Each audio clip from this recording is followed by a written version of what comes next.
Hello and welcome to another episode of the Agency Leadership Podcast. I'm Chip Griffin. And I'm Ginny Dietrich. And today we've got a serious topic, so we'll hold the topic until after the break instead of doing our usual witty banter as we go into it.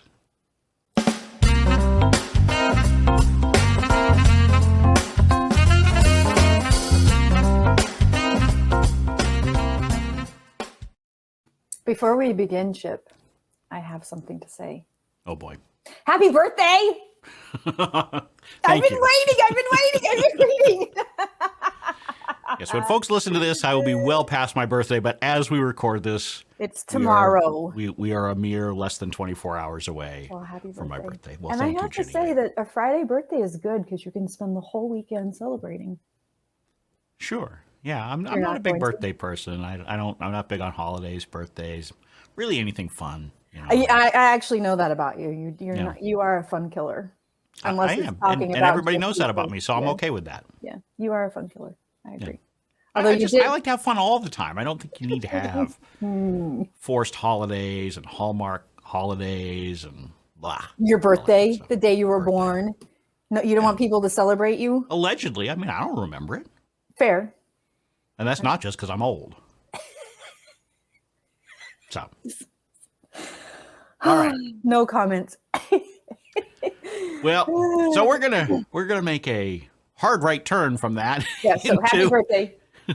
Happy birthday, and into to a more serious topic, and this is one that came to my attention. Katie Robbert tweeted about it in early July, and it was an article on Substack by someone named Zoe. I apologize, I don't know how to pronounce her name, but the title was "Mad Men, Furious Women," and essentially it is about the mistreatment of women in the agency world, particularly ad agencies, but certainly it's something that can be extrapolated other places. And what Katie wrote in sharing it was that she says, "I have been sexually harassed, verbally abused, undermined, undercut, and undervalued in my career, to name a few." So essentially endorsing the point of view being expressed by the author there.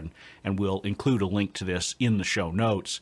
It is worthwhile to read it, but I think it's an important topic to discuss, both the treatment of and the role of women in agencies. And of course, I am only mildly qualified to speak on this subject, but fortunately, I have a co-host who is far more qualified, and you have a story from your own agency and the naming of your agency that you regularly tell along these lines as well. So with that, I'm going to do the smart thing and shut the heck up and hand the floor over to you for the moment. Well, I will say that men who understand that this is an issue and are willing to help fix it that's really important. So thank you for that, because there are many men who don't think it's an issue. And one of my very favorite things is my small one is now 8, and she goes to a very progressive school, and they are teaching them, like, you stand up for yourself. You don't allow yourself to be interrupted. You don't allow you make sure that you're standing up for what you believe and who you are and your values and all those kinds of things. And if we're at dinner and we're having a conversation and she gets interrupted by her father, she will call him out. And it's kind of amazing because it's really cool to see it from that perspective. And he's it's not something he does on purpose, and he's definitely not, like, he's a huge feminist, but sometimes, he'll be like, "Eat your dinner," while she's talking, and she's like, "I am talking." It's very cool to see. But yeah, so yes, I will say that men who are aware that this is an issue and still a very pervasive issue and are willing to help fix it, it's very, very important. And it's a significant issue. It's an ongoing issue. It's been an issue for as long as I have been in the agency world. And I'm sure we'll get to it, but I've seen some really horrendous things over the last 30 years. It's in some ways it's gotten better, but I'm not sure in as many as people think. Yeah, I don't know that it has gotten better. I can't decide if I'm just more aware of it, and that's why it feels like it hasn't gotten better. Because I think early in my career, I am of the age where you just took it. You just shut up and you took it. And I have a very I had a very bad experience with a former agency that I was sexually harassed by a client, and he would come to my hotel room and bang on the door in the middle of the night when we were traveling together. It was very bad. It was really, really bad. And I went to my boss, and he didn't do anything about it. And so I went to the owner of the agency, and I said to him, this is what's going on. And he said, I fully support you, but I need you not to do anything about it because they're our largest client. And at the time, I was like, I don't think that's right. But we weren't in today's age where, I would have been like, no. Today I would have probably sued for that. And back then I didn't really realize that I could, or that it was an issue that should have been brought to the forefront. And instead I quit. And I started my own agency and all those kinds of things. So it ended up being good for me. But I am of the age where, and my point is that I have had several instances throughout my career where that stuff has happened, and I just let it go because I didn't know that I could stand up to myself. I didn't know it was wrong because that's just the way things were done. And so my point is that I don't know if it's gotten better or worse, but it feels like it's worse because it is so pervasive. I mean, I just had something happen the other day where I was mansplained about cycling, and I was like, dude, you've only ever been on the Peloton. I actually race a bicycle. Like, don't mansplain me about that, right? And it just happens all the time. Right. So I don't know if it's more pervasive or if it has gotten better or we've taken 2 steps forward and 5 steps back or whatever it happens to be, but it definitely still happens. Well, I think the latter point is probably a good one, because I think it certainly has changed over the 30 years. It is, yeah. I think that there are more steps taken to, probably the best word is, cover it up, frankly. Yep. And so, I think, one of the evolutions was that I've seen, at least, was that 30 years ago when I first got into the workforce, it was much more overt and all the time. Fair. Yes, that is fair. And now there's a tendency to look around and say, who's around before I say something. Right. But that doesn't make it okay. No. that No. you're not going to get caught. But I mean, over the course of my career, I mean, I have seen places where summer interns were hired off of their photographs. Yep. Right? I mean, Yep. Not even a pretense of looking at the resume. Yep. It was literally just off of, and this is not for, like, positions where it matters. It matters, right? I mean, this right. is not for models or actors or screen talent or any of that kind of stuff. I've seen workplaces where they rate the summer interns. Well, didn't that just happen where that just came out at base camp, where they were not necessarily rating interns, but they were rating customers? I had not heard that one. Yeah. I mean, people know, I think, that I'm in the world of sports officiating. You see a lot of that. Oh yeah. A lot of that. Yep. And it's difficult because it is, to the extent that people try to hide it more, it makes it a little bit more difficult to root out. Sure. Right. And I think that it's one of the reasons why things like this that, are an ongoing reminder of what's going out there is important.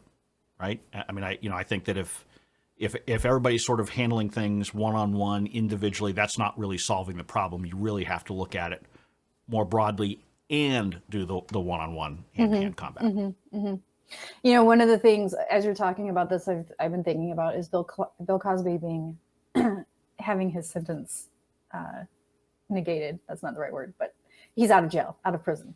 And when you think about that and how challenging it is in general for women to come forward, and then you have a judicial system that's like, oh, we made a mistake, so we're going to let him out. And then it makes it even harder.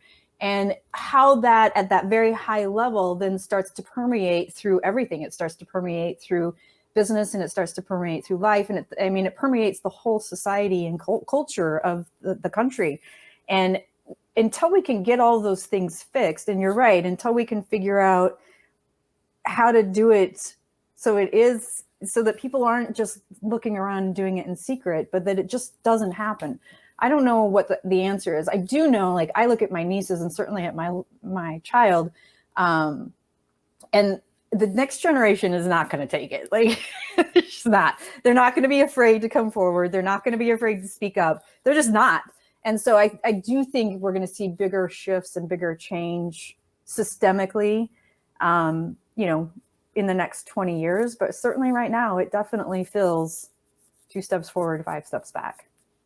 Well, I think it's also important to look at it in terms of, it's not just the mistreatment or bad behavior, right? That's the stuff that gets the biggest attention. But there's also, as Katie points out, the undervalued piece of it. Yep. And Yep. historically in the agency world, particularly in PR agencies where you and I are from, historically, women made up a huge percentage of the PR agency workforce. Yeah. But were dramatically underrepresented in the senior ranks, Yes. and particularly the ownership ranks. Now Yes. I have seen that shifting in recent years for PR agencies in particular. I think that it's still not where it needs to be, but there are certainly more women owners of agencies, at least that I'm aware of today, than I was when I got started. I mean, my first PR agency was owned by a woman, and it was unique back in the early 1990s, right? It was like, whereas I don't think it doesn't stand out at the moment in that space. But we speak to the whole agency community, and once you move from PR into marketing, and particularly into digital and advertising, then women are dramatically underrepresented overall. And I wonder if you think, is there first of all, do you think that observation is accurate? And because it is purely anecdotal, I don't have data that speaks to this. But if indeed it is true that PR agencies are a little bit different from that perspective, why? So I think you're accurate at the what I would call micro boutique small agency level. That's not the case at the mid and large agency level, because women still are not represented there. I also look at things like the speaking stage and keynotes and things like that, especially in the industry, and it's mostly represented by white men. Mm-hmm. And I've had several situations where I've been asked to keynote PR conferences or PR events, and they have said they don't have a speaking fee, and so I've turned it down. And then they've gotten a man and paid them their full speaking fee. So that kind of stuff happens. I mean, it happened 2 months ago. It happens all the time. But I think one of the things that happens, and I've been thinking a lot about this over the last year and a half when everything just fell apart, and is, even though there are lots of families today where the men are spending as much time at home as the woman in terms of housekeeping and childcare and all those kinds of things, it's still not balanced, and it's still not fair. And what I think we all saw as a country in the last 18 months is, there was a mass exodus of women from the workforce in December. 100% of the jobs that were lost in December were to women, not one single man in the whole month of December. And it's because all of that stuff tends to, and it's a generalization, but tends to still fall to the women. And so when you have this house of cards that you've built, where you have daycare or school, and you have after school, and you might have a housekeeper or somebody who comes in a couple times a week to help out, or you have family that helps, or whatever it happens to be, you built a house of cards where you could create this opportunity for you to still be able to work full time, but have all this other stuff taken care of. Well, when we couldn't see our family, and we couldn't have people in our homes, and we couldn't have, our sister-in-law or our grandma babysit, all of that went to hell. And it, for the most part, landed in women's laps. And so I think part of the reason still to this day that we don't see women in leadership positions at an agency level is partly because of that, and partly for the systemic reasons. But I think that you get to a point in your career where you're like, I can't do all of this by myself. I can't raise kids and take care of a house and oh, by the way, run a multi-billion-dollar agency with thousands of employees. That's a lot to ask of a human being. And I think that all came to fruition in the last year and a half. But what I really like about, and then I will stop talking, this Substack article is, and maybe I can't find it really quickly, but she talks about how this has all happened and then we were all forced to go home. And so you had people, men who were abusers, either it was because they didn't value or they talked over you, whatever it happened to be, in meetings. Now you have them on Zoom. And it's so much easier to silence a person on Zoom than it is in person. And it's more intimate because you're in your home, and so now you have your abuser in your home, so to speak, and it's created even more havoc. So I think there's a lot that goes into this, and there's a lot that certainly needs to change. And I do think you're right, from the, solopreneur up to, say, maybe a 20-person agency, that we are seeing more women owners for sure. But I would say that mid-level to large, that still has not changed. So you've opened up a lot of good avenues to pursue there. I want to circle back to something you said early on in that, though, which was about the speaking, because I think that getting more diversity broadly in speaking slots is important. And I'm curious, why do you think that they were not willing to pay you, but they were willing to pay a man? I mean, it strikes me that I would be surprised if their direct calculus was, Ginny's a woman, I'm not paying her. So-and-so's a man, I'm paying him, right? So what is it that is causing them to behave that way? I mean, or am I wrong? Do you think it is just that simple? I don't think I would be surprised if it were that overt. Right. I don't think that people go, oh, well, Jenny's a woman, so she'll speak for free. I don't think that's the case at all. I think it's either, oh my gosh, she's more expensive than I thought. And I think there's even though I might cost less or the same as my male counterparts, my fee might be the same or maybe even less. I think there's the unconscious bias that women aren't paid as much as men in general. So why would I cost as much as my male counterparts? Where men, it's sort of like the job salary negotiation thing, right? Men are always paid more than women, and men always negotiate more and women don't, generally. Mm-hmm. Mm-hmm. And as a business owner, I see that all the time. Every man that I have ever offered a job to has negotiated their salary. Every woman that I have offered a job to has not. Every single one of them. To the point where I'm like, are you going to negotiate this with me? Like, no, you can't just take the job. It makes me so mad. Right. So I think there is an unconscious bias in it that either it's I should do it for free because it's my audience, or I shouldn't cost as much as people as I do, or I don't know what it is, but it's the idea that, oh yeah, that's a man, so yeah, I'm going to pay. Sure, yeah. Why wouldn't we pay that? Right. It does strike me. To me, it almost certainly is unconscious bias, because I think that if you went to any conference organizer, just about, they would tell you that they want diversity, that they are not misogynistic, not racist, not biased in any way. Right. So it is likely to be subconscious in some way. What really struck me, though, was it would be very logical to me if they said, okay, we'll pay you $100, but we'll pay someone else $200, right? But 0 to something, that to me just, I'm really, the inquisitive part of me is really curious what the thought process is that gets them to that, because it doesn't make a whole lot of sense. It's one thing to say, okay, it was a negotiation and, we didn't reach a number and, whatever, but this is different than that. And so that just really sticks out to me as something that is interesting. And certainly if any listeners have, better ideas as to why that specifically may be the dynamic and what you've seen there, I would certainly like to hear that, because it's different to me. Yeah. And I don't have an answer. I don't know what it is, because it's happened multiple times. And in one instance, I went back to the event coordinator and I said, what happened here? And she goes, well, we got down to the wire and we didn't have a speaker, so we just had to pay for it. And I was like, so why didn't you just call me back and say, we found money or whatever it happens to be? Like, right. And she's like, I don't know. I felt like an idiot. And I was like, well, you should feel like an idiot because that was really terrible. Right. And not only, it was a conference here that, and they flew somebody in for it. And so they paid for travel and all that as well, where they wouldn't have had to do that with me, but okay.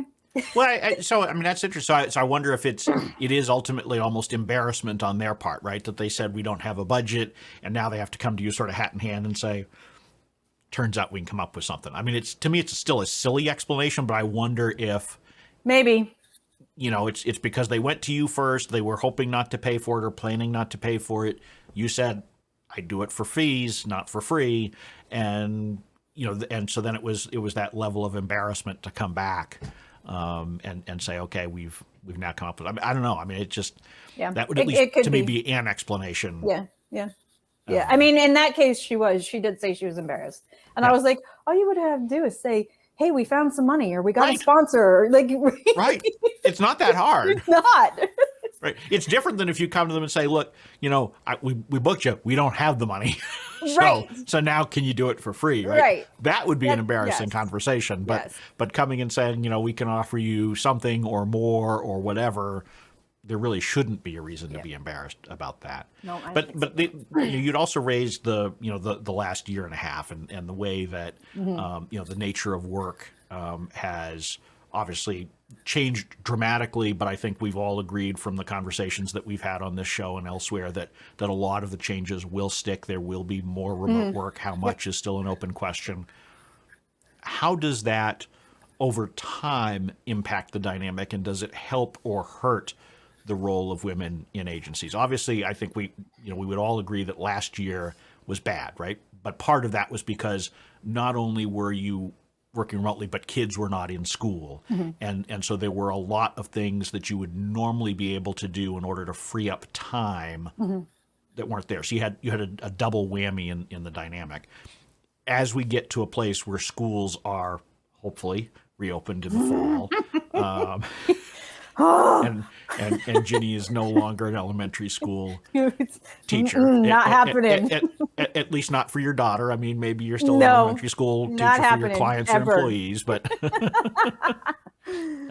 so how do you see that evolving, and does an increase in the amount of remote work help or hinder the drive for more equity in the workplace?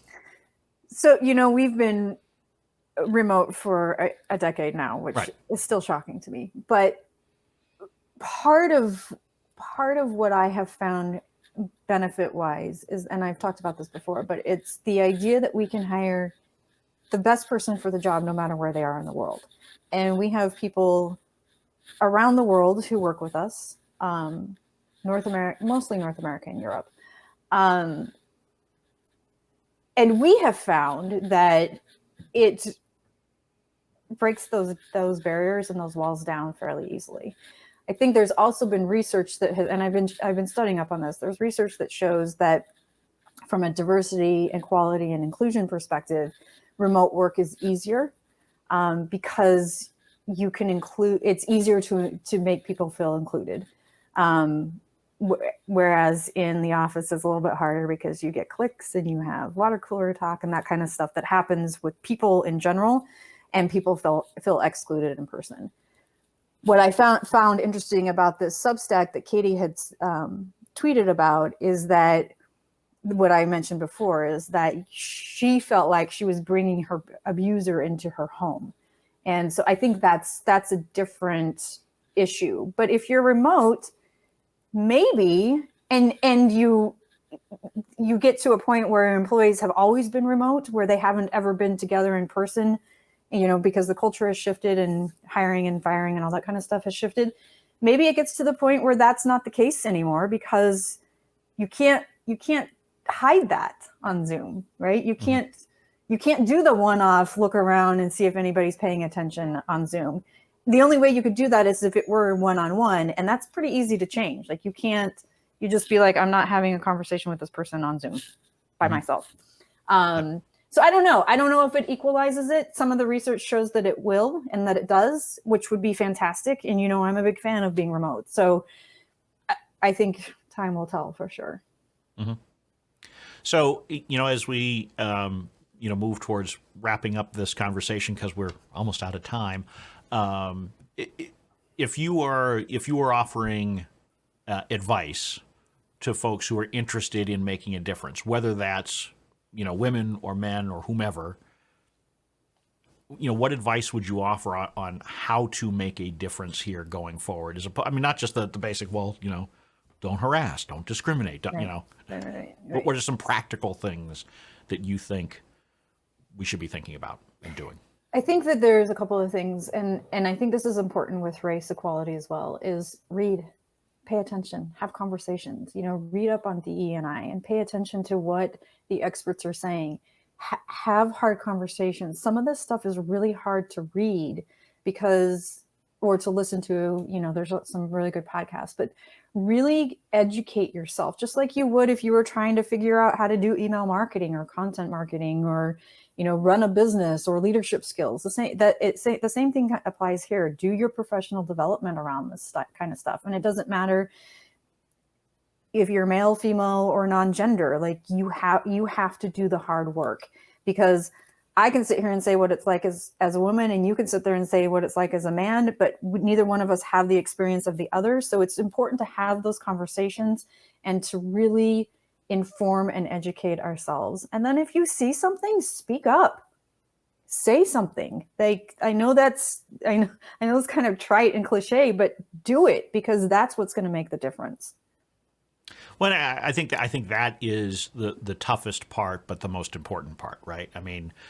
Some of the things that I saw were when I was a junior employee, and are you going to say something to a vice president when you're a junior account executive? Of course. But the problem is that typically it's it is someplace where there's an imbalance that you're seeing these kinds of things happen. If you're an agency and you see it with a client, are you going to call it out? Or are you going to pull your punches because you're afraid of the potential revenue loss? A lot of these things, I think, go through people's minds as they're trying to figure out, where do I draw the line? Mm-hmm. How much can I allow a joke to go before it's not a joke anymore and it's actually, meaningful behavior? So many different things go into it. And I think for folks trying to figure out where to draw those lines based on where they are in the power dynamic is challenging as well. Yeah, I would agree with that. And I think as agency leaders or owners, we have to set the culture and we have to set the tone that we don't allow it. And if that's the case, then we make it so that it's an open environment where somebody, an intern, if they want or see something, that they feel comfortable saying something to their supervisor or even to us and bringing it to the forefront. And then we have to take action on that. Just like the founder of the agency where I worked, instead of saying to me, I support you and I want this to change, but please don't say anything because they're our largest client, that's not supporting me. Right. So if you support me, then something has to change with the client. And either it's, we don't work with that client anymore. That client doesn't travel with anybody from the agency. That client doesn't travel with women from the agency. Whatever it happens to be, there needs to be a change. And as owners, it's our job to make sure that those things are done appropriately and that we don't stand for this kind of stuff, so that we have a culture internally where people feel comfortable bringing it to our attention. Right. And I think that's a great place to wind this up, because there are a lot of things that we talk about on this show that you can, bubble up from the grassroots within the agency. But this is one of those things that I think really needs to be driven top down, owner, senior leadership, and create that environment in which bad behavior is unacceptable, good behavior is rewarded. Yep. And if you don't do that, it's not going to change. It won't. And people, to your point, will not feel comfortable bringing it up. No. So on that note, we will wrap up. That was a heavy pre-birthday one. Woo! Yes. Yes, but we can't just be all fun and games every time. Sometimes we do have to take on some serious topics here on the podcast. And so we thank you all for listening. We encourage you to be part of these conversations within your own organization and within the broader agency community. And we'd love to hear your feedback on this episode as well, to hear maybe what we got right, what we got wrong, what we overlooked, or other suggestions and ideas. And so with that, I'm Chip Griffin. I'm Jenny Dietrich. And it depends. Thank you for listening to the Agency Leadership Podcast. You can watch or listen to every episode by visiting agencyleadershippodcast.com or subscribing on your favorite podcast player. We would also love it if you would leave a rating or review at iTunes or wherever you go to find podcasts. Be sure to check out Ginny Dietrich at spinsucks.com and join the SpinSucks community at spinsucks.com/spin-sucks-community. You can learn more about me, Chip Griffin, at small-agency-growth.com, where you can also sign up for a free community membership to engage with other agency leaders. The Agency Leadership Podcast is distributed on the FIR Podcast Network, where you can find lots of other communications-oriented podcasts. Just visit www.firpodcastnetwork.com. We welcome your feedback and suggestions and look forward to being back with you again next week.